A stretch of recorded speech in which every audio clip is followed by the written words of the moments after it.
profeta Samuel, capítulo 2. 1 Samuel, capítulo 2.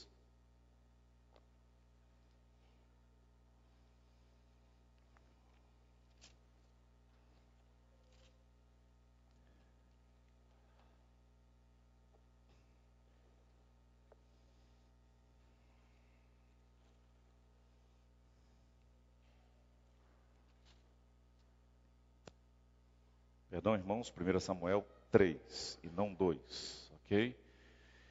Primeiro livro de Samuel, capítulo 3.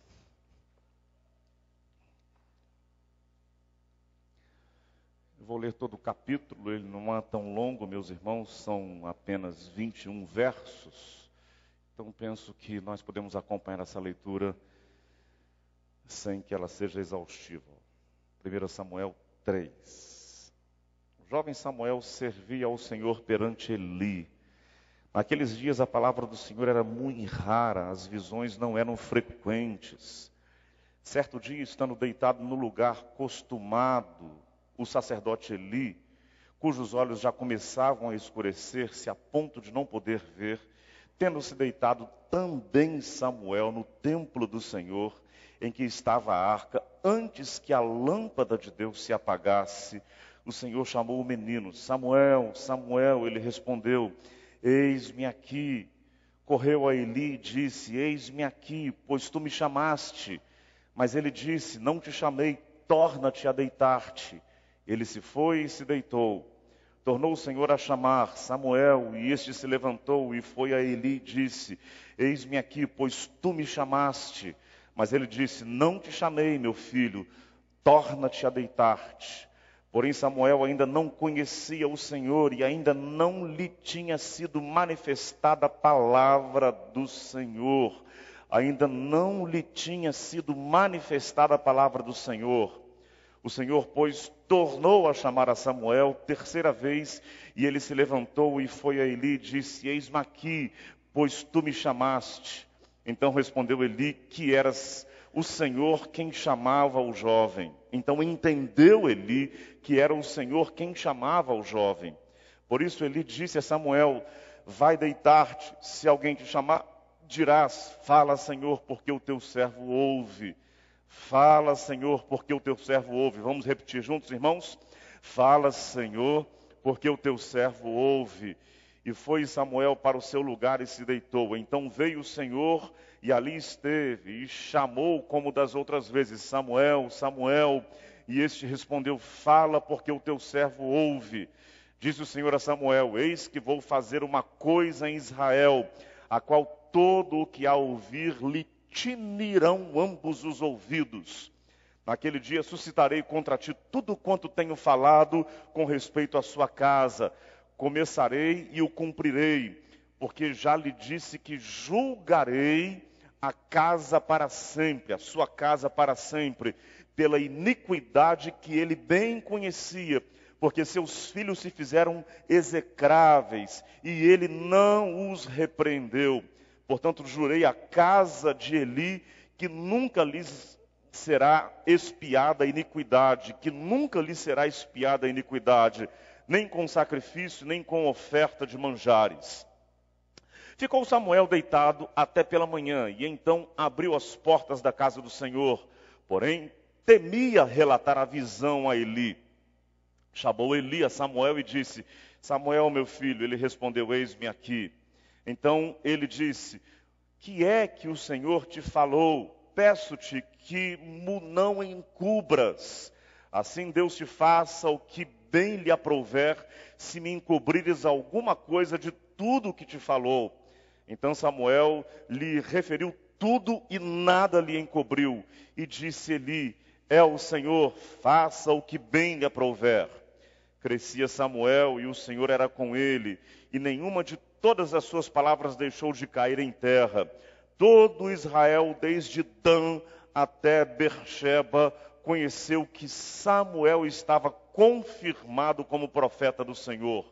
Continuou o Senhor a aparecer em Siló, enquanto por sua palavra o Senhor se manifestava ali a Samuel. Senhor, que palavra preciosa é essa? Texto maravilhoso com tantas exortações, tantas instruções e advertências.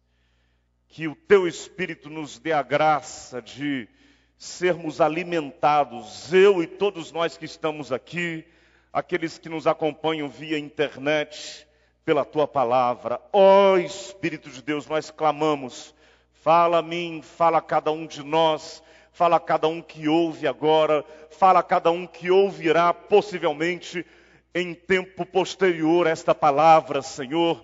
Pedimos para que Tu estejas abençoando cada coração, cada vida, cada mente, que agora ou num tempo depois será alcançada por esta palavra. Nós oramos no precioso e maravilhoso nome de Jesus. Amém e amém. Hoje de manhã, meus irmãos, eu li esse mesmo texto. Aqueles que estiveram conosco vão ouvir novamente algumas coisas, mas muitas coisas que eu trarei para os irmãos agora, penso eu, que são adicionais em relação àquelas que eu trouxe pela manhã. Quem era Samuel? Samuel era um jovem, bem menino. Ele havia sido consagrado a Deus por sua mãe, Ana, e Ana foi concebida porque Deus agiu de modo sobrenatural, e quando ela se deitou com o seu esposo Eucana, ela que até então era estéril, agora teve em seu ventre o fruto do seu amor e do seu deitar com o seu esposo. Resultado disso, ela foi ao templo e disse: eu consagrarei este menino ao Senhor. Assim ela cumpriu. Quando Samuel já era um menino, ela o levou ao templo e consagrou ao Senhor. E agora Samuel estava ali no templo, aprendendo os serviços sacerdotais. Ele acompanhava Eli, porque ele era prometido para ser um sacerdote, para ser um ministro de Deus. Assim Ana prometeu, assim ela cumpria. Mas diz o texto que Samuel, apesar de estar sendo preparado, diríamos assim, uma espécie de noviço, sendo preparado para lidar com as coisas sacras, religiosas, Samuel ainda não havia recebido a palavra de Deus. Apesar de estar sendo encaminhado para o ministério sacerdotal, ele pessoalmente ainda não tinha tido uma experiência marcante, reorientadora com a palavra de Deus, com o próprio Deus. Porém, meus irmãos, o texto diz mais ainda. Olhem só como isso é importante. Prestem atenção.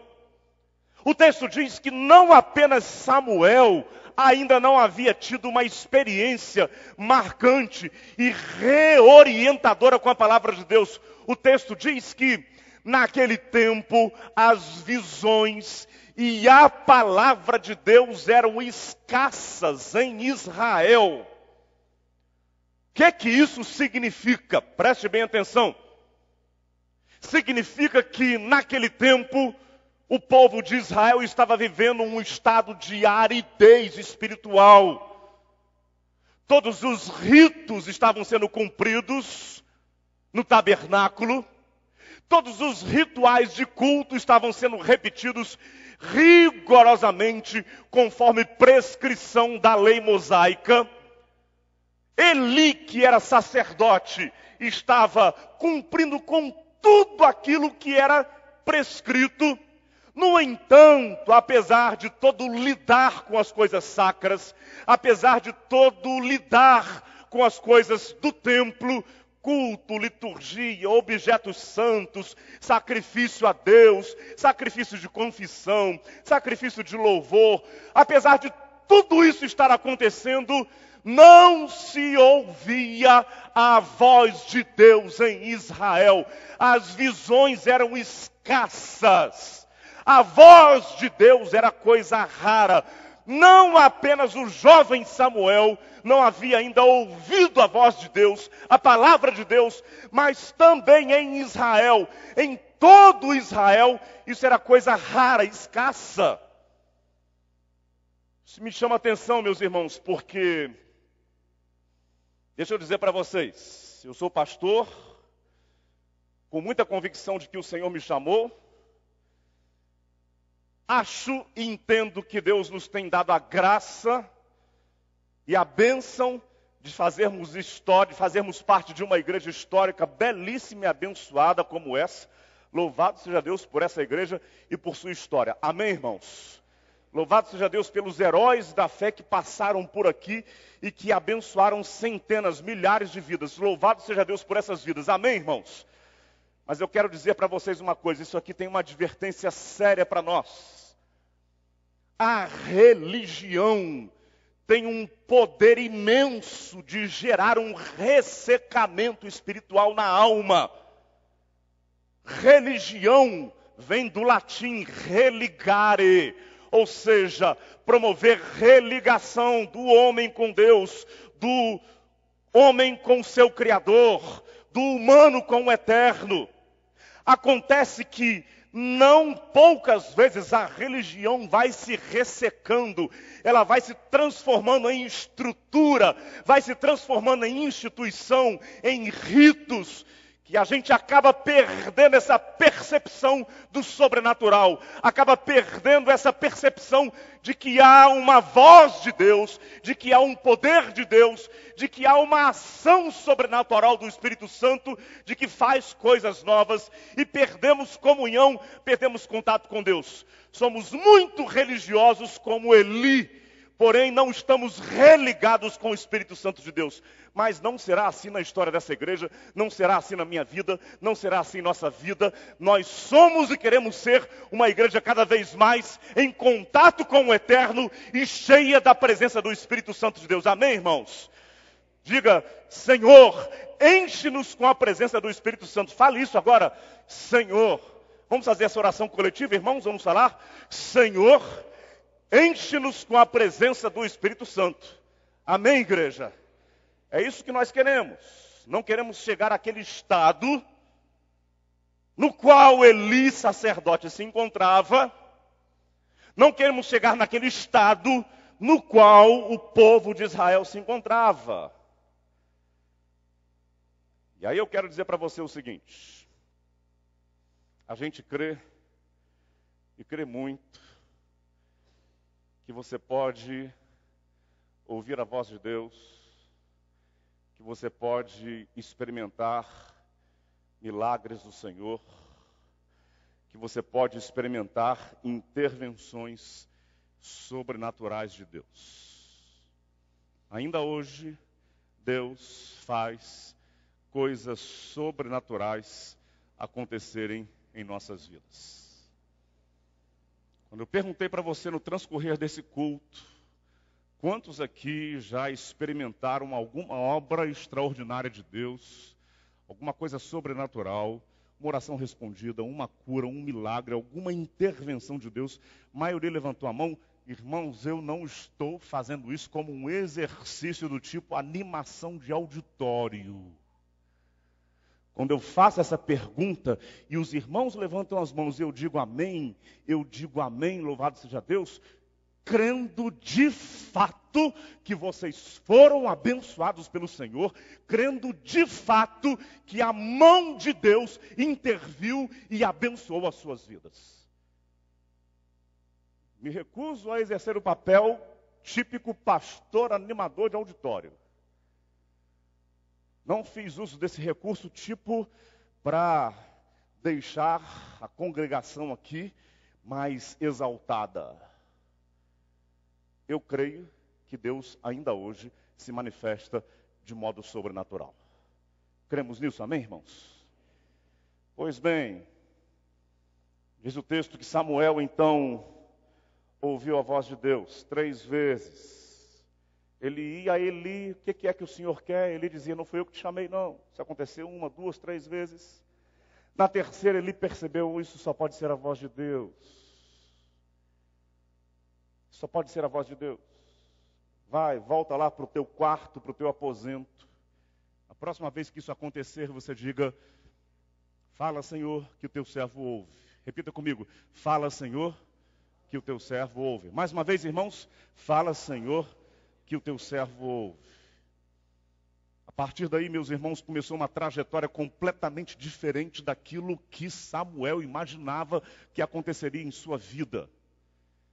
Ele imaginava que ele seria um sacerdote para exercer um ministério de manutenção em Israel, para exercer um ministério de manutenção dos ritos sagrados da tenda, do tabernáculo.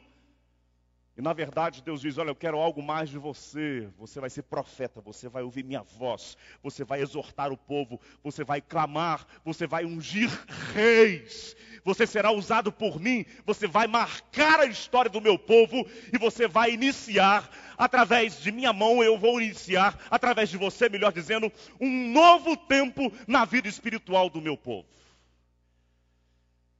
E aí eu cito aquilo que eu citei hoje pela manhã. Ouvindo uma mensagem de um pastor norte-americano negro, que hoje ele é muito ouvido nos Estados Unidos, chamado T.D. Jakes. Ele fez uma afirmação que me marcou, e eu a trago novamente para os irmãos. Quando Ana teve em seu ventre a fecundação, Samuel gerado, ela não estava apenas gerando um filho, mais do que isso, ela estava gerando uma renovação espiritual na história de Israel. Samuel foi mais do que um garoto que cresceu, viveu e morreu. Samuel foi o início de um novo momento na história de Israel. Louvado seja Deus por isso. Irmãos, nós podemos ter experiências com Deus que reorientam nossas vidas. Preste bem atenção nisso. Nós podemos ter experiências com Deus que reorientam nossas vidas. Ouvir a voz de Deus, como nós ouvimos agora o testemunho. Deus me falou.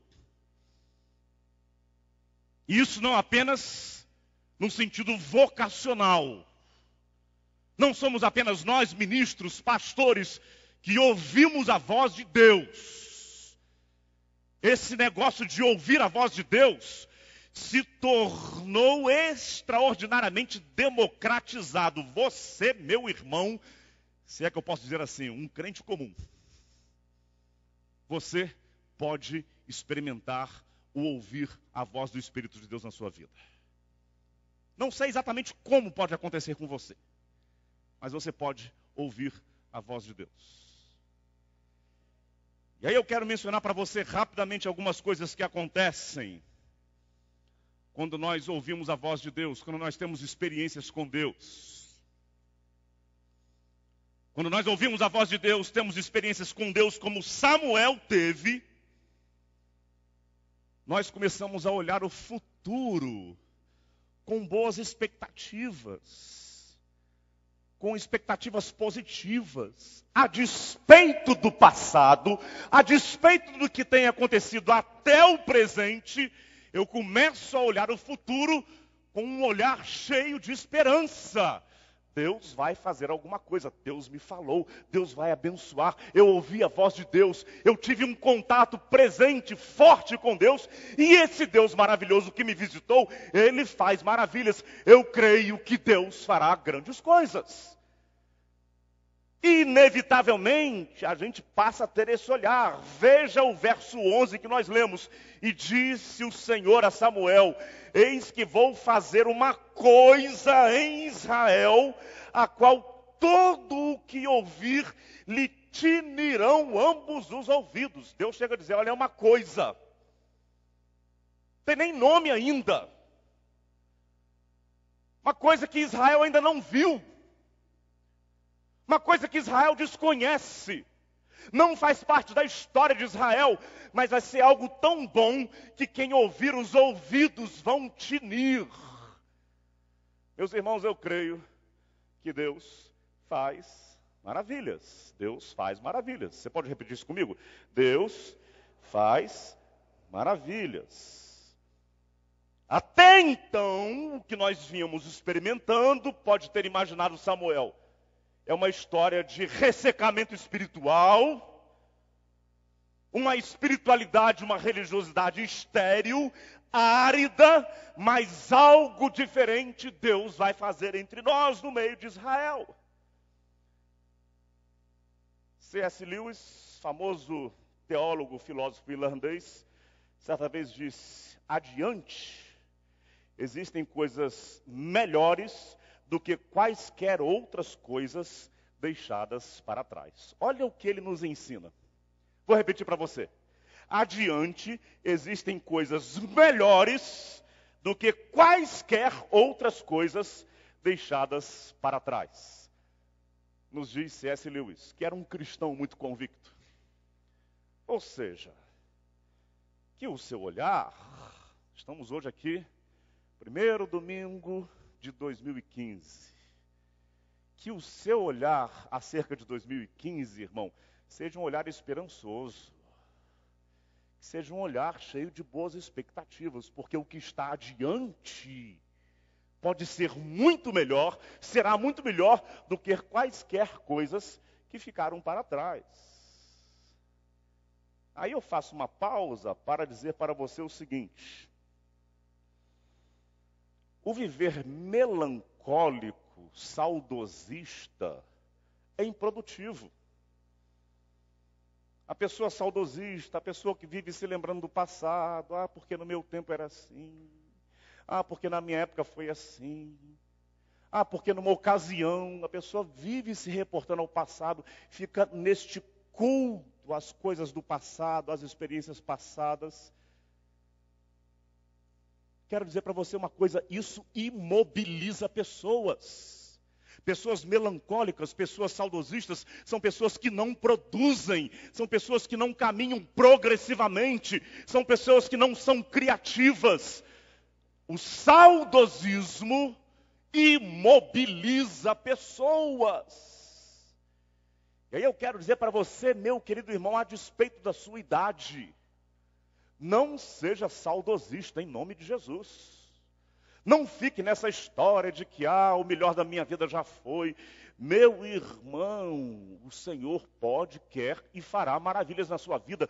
Crie, alimente essa expectativa na sua vida e na sua mente. Era um passado de aridez, de completo esvaziamento espiritual. Raríssimas vezes Deus falava. Mas o Senhor está dizendo, olha, daqui para frente a história vai ser diferente. Vai ser um tempo de grande visitação, do meu derramar sobre o povo. Por isso, querido irmão, eu creio muito nisso. Abra os seus ouvidos para ouvir a voz de Deus. Abra sua mente para que você tenha experiências com o Senhor.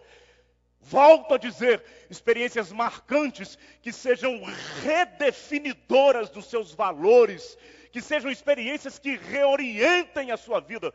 E aí você vai começar a olhar o futuro, as coisas daqui para frente, de uma outra forma, né?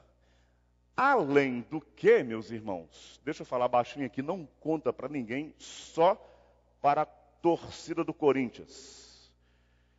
Pessoa saudosista, que vive falando do passado, que vive cultuando o passado, quase sempre é uma pessoa chata. Concorda comigo? Se encontra com o sujeito, ele só se lamenta. Poxa, atualmente as coisas já não são mais como elas eram. Poxa, o mundo está muito diferente. As coisas são todas diferentes. Bom era o meu tempo. Você não encontra, a pessoa nunca ela está feliz. Nunca está bem, é só murmurando, só se queixando, só falando mal do presente, porque as coisas estão piores. Bom era no meu tempo. Uma pessoa assim, irmão, sejamos sinceros, vamos lá. Uma pessoa assim é agradável de convivência? Sim ou não, irmãos?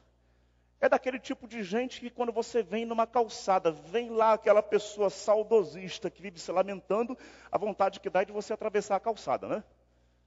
Aí você não atravessa, você cumprimenta, abraça o irmão, porque você é um cristão, e você não deve fazer isso, né? Evitar as pessoas, porque isso não é bom, isso não é saudável também. Mas sejamos sinceros, gente que vive cultuando ao passado, é gente que não caminha para frente.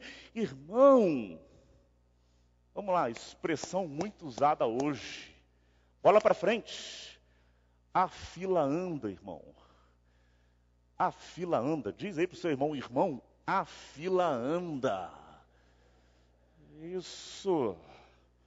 A fila anda.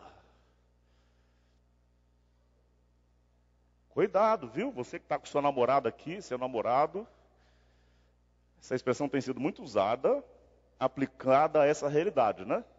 Está com sua namorada aí, você não está cuidando bem dela, meu irmão, cuidado, escuta bem, a fila anda. Daqui a pouco aparece um outro Ricardão aí, e você vai perder a bênção que está com você. Cuida bem dela. A fila anda. A vida é assim, é dinâmica. Nada de ficar com esse olhar de retroalimentação do passado. Me perdoe a simplicidade do exemplo. É exatamente como você está no volante do seu automóvel. Você tem que olhar predominantemente para frente, estar atento, olhando para frente, adiante. Ocasionalmente, você olha no retrovisor e vê o que vem atrás, vê o que ficou para trás. 2015, irmão, olhe para frente. Deus tem muitas bênçãos reservadas para você. Eu afirmo isso em nome de Jesus. Deus tem grandes coisas para fazer na sua vida. Eu afirmo isso em nome de Jesus. Deus tem grandes coisas para fazer na vida desta igreja. Eu afirmo isso em nome de Jesus. E o meu coração está cheio de esperança de que o Senhor fará coisas maravilhosas na vida desta igreja, em nome do Senhor Jesus. Amém, irmãos? Isso, olhe dessa forma. Segundo lugar, meus irmãos, eu quero dizer para você, quando nós temos experiências com Deus, como eu acabei de falar para você, agora, nesse instante, nós começamos a sonhar com coisas que sejam relevantes, coisas que sejam significativas. Aquele que tem experiência com Deus, eu ouvi a voz de Deus, ouvi a voz do Espírito Santo, eu tenho ouvido o Espírito Santo, eu tenho tido experiências com a palavra de Deus, aí eu começo a sonhar com coisas que são importantes, que são significativas. Não fico nessa de ficar só no meu deleite. Ah, é quão bom estar na presença de Deus. Tolice isso. Pedro, Tiago e João subiram ao monte onde Jesus se transfigurou.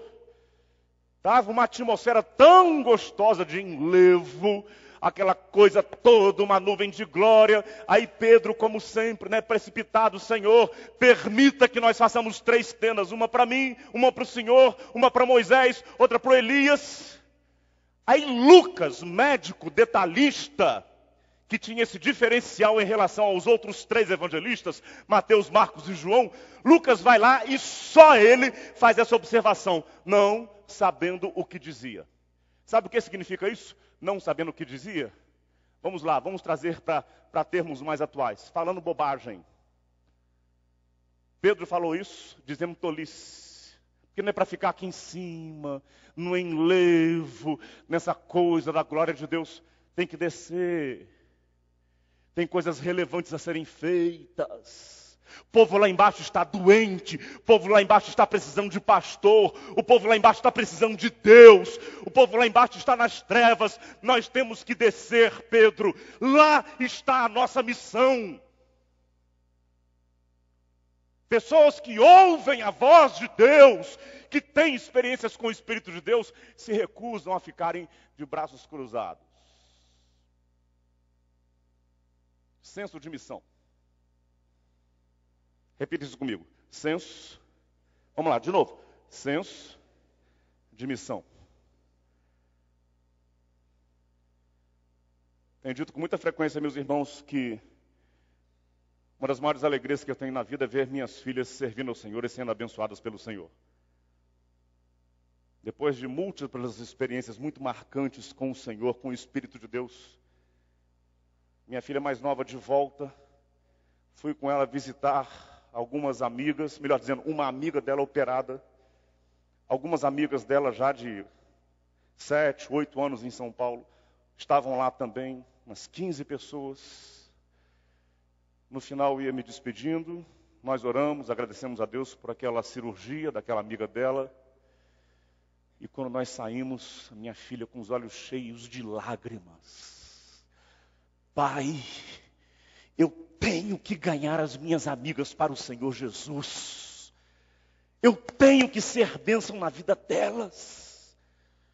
Eu as conheço há quase 8 anos e ainda não dividi de modo mais objetivo, assertivo, o que Cristo tem feito por mim. Eu quero ganhar as minhas amigas para Jesus. E aí, como eu falei hoje de manhã, né, irmãos?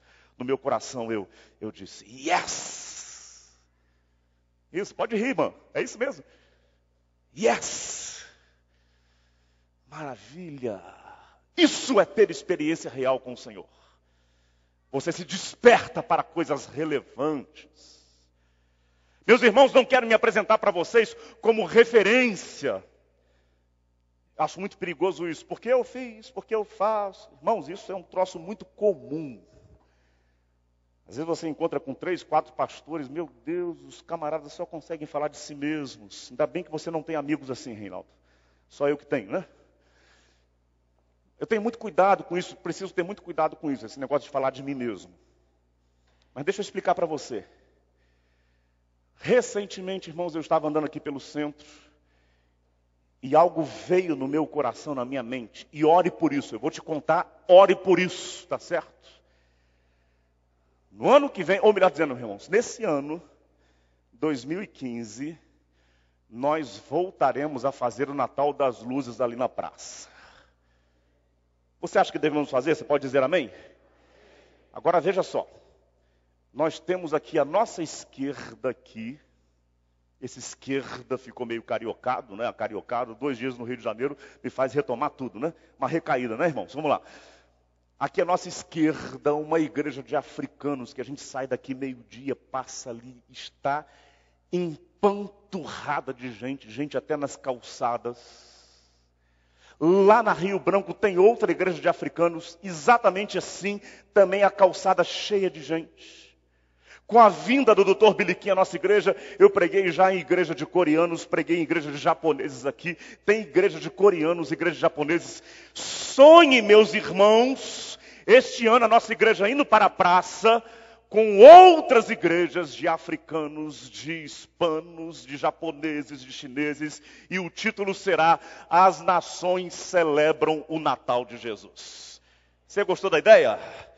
Então você ore por isso, porque nós queremos ser igreja relevante para o centro da cidade. Porque nós queremos ser igreja que abençoa o centro da cidade. Se nós somos igreja que tem ouvido a voz do Espírito Santo, Deus vai nos usar e nós vamos continuar abençoando e sendo relevantes no centro da cidade de São Paulo. Em nome de Jesus. Quem tem experiências com Deus, sonha com coisas relevantes. Você tem sido bênção para alguém, irmão? Sua vida tem sido usada por Deus especificamente para que uma família seja abençoada. Para que um irmão que perdeu o vigor espiritual seja abençoado. Você está aqui simplesmente pela coisa de eu quero estar aqui, porque é muito bom encontrar com um, encontrar com o outro, os cânticos são muito bons. Ou você também tem aí no seu coração este desejo, eu vou sair daqui e durante essa semana o Senhor me usará para ser bênção na vida de alguém. Eu, como tenho dito sempre, agora eu gostaria de ouvir assim um amém mais vigoroso, né? Deus tem te abençoado para que você abençoe. Diga amém. Fala assim, Deus tem me abençoado para que eu abençoe. Fale, Deus tem me abençoado para que eu abençoe. Amém, irmão? Amém. Terceiro e último lugar. Grave bem isso. Experiências com Deus nos fazem buscar um novo padrão de vida. Experiências com Deus, ouvir a voz do Espírito, ser visitado pelo Senhor, é coisa que nos faz buscar um novo padrão de vida. Então eu disse para você inicialmente, que ouvir a voz do Espírito nos faz olhar para o futuro com esperança. Gravou bem, irmão? Ouvir a voz de Cristo, do Espírito, nos faz olhar para o futuro com esperança. Segundo lugar, eu disse para você, ouvir a voz do Espírito ou ter experiências com o Senhor, nos faz sonhar coisas relevantes. Ouvir a voz do Espírito nos faz sonhar com coisas que sejam o quê, meus irmãos? Relevantes, que abençoem pessoas, que façam diferença na vida. Terceiro lugar, ter experiências com Deus, ouvir a voz do Espírito Santo, nos faz buscar um novo padrão de vida. Pureza, conduta aprovada por Deus, caráter marcado pela integridade, procedimento honesto. Pastor Bill Hybels, ele afirmou, ter caráter é ser quem você diz que é quando ninguém está te vendo. Vou repetir para você. Ter caráter é ser quem você diz que é quando ninguém está te olhando, ninguém está te vendo. Por isso que quando o Espírito de Deus falou a Samuel, além de Deus dizer que havia um futuro maravilhoso, alguma coisa que ia tinir nos ouvidos de todos aqueles que ouvissem, houve também uma palavra severa de reprovação a Eli, porque os seus filhos estavam em perversão e ele era conivente com a perversão dos seus filhos. A Bíblia não diz que ele estava em perversão. A Bíblia diz que ele foi conivente com a perversão dos seus filhos. Meus irmãos, quando nós ouvimos a voz do Espírito de Deus, nós nos sentimos inevitavelmente tocados, compelidos a termos o nosso caráter alterado, de tal forma que a gente seja aprovado por Deus. Louvado seja Deus por isso, amém?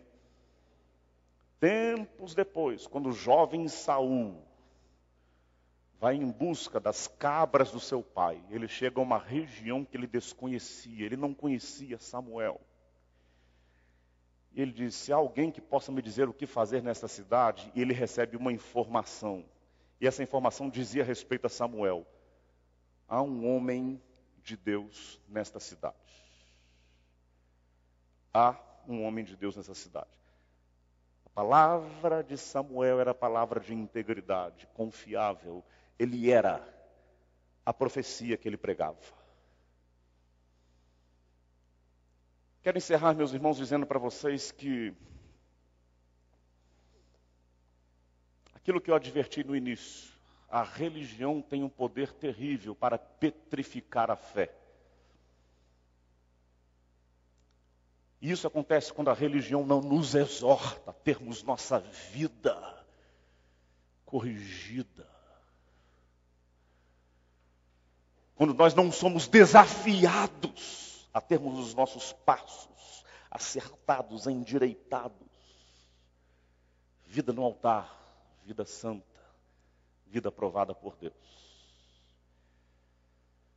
Eu tenho ouvido alguns jovens dizerem isso. Algum tempo atrás, um jovem me procurou chorando e me disse, pastor, quando eu entrei no templo da minha igreja, ele é de outra igreja, depois de ter tido algumas experiências marcantes com o Espírito Santo de Deus, eu comecei a chorar, pastor, porque eu fiquei envergonhado, porque eu era religioso e vivia coisas não aprovadas por Deus. Hoje, pastor, eu tenho vergonha daquilo que eu fiz, daquilo que eu vivia. Louvado seja o Senhor, porque Ele teve misericórdia de mim. Eu ouço a voz do Espírito de Deus. E hoje, eu busco uma vida santificada, porque eu ouço o Espírito de Deus me falando. Ouvir o Espírito nos impulsiona a que tenhamos uma vida transformada pelo Senhor. Amém, irmãos? Feche os seus olhos, vamos orar.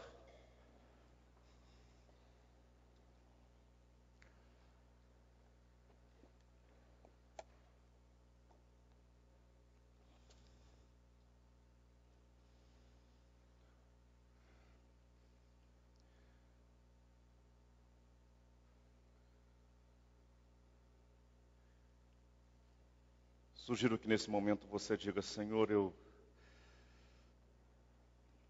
não quero viver uma religiosidade ressecada. Não quero ser um religioso, eu quero ouvir a voz do Teu Espírito, eu quero ouvir a Tua voz, Senhor.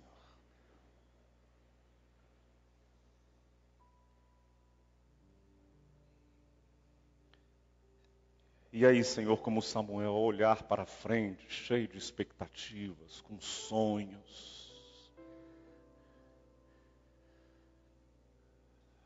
com esperança. Espírito de Deus, visita minha mente, o meu coração. Eu quero olhar para frente, na certeza de que o Senhor fará coisas muito boas, muito bonitas acontecerem em 2015, 2016. Eu quero andar ouvindo a Tua voz, Espírito Santo de Deus.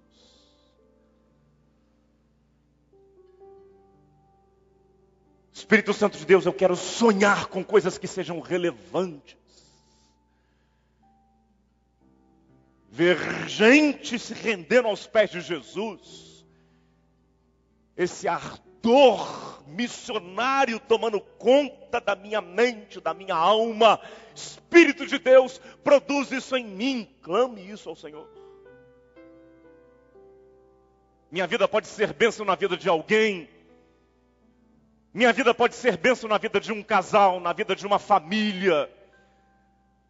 Alguém que vive nas trevas, que precisa de Cristo, precisa de luz, precisa de esperança que vem do Senhor. Senhor, me usa para abençoá-lo. Clame isso ao Senhor. Espírito de Deus, faz isso comigo. Espírito de Deus, me faz perceber o que precisa ser mudado na minha vida, o que precisa ser corrigido na minha conduta, o que precisa ser alterado no meu caráter. Espírito Santo de Deus, faz esta obra na minha vida. Clame ao Senhor agora. Pai, que bom nós meditarmos sobre aquilo que o Senhor fez na vida de Samuel, na vida da história do povo de Israel, através do seu servo. Naquele dia ele ouviu a Tua voz, Senhor, 4 vezes consecutivas. E isso mudou os rumos de uma nação. Que isso mude os rumos de muita gente hoje, Pai. Em nome de Jesus, amém e amém. Fica de pé, vamos cantar.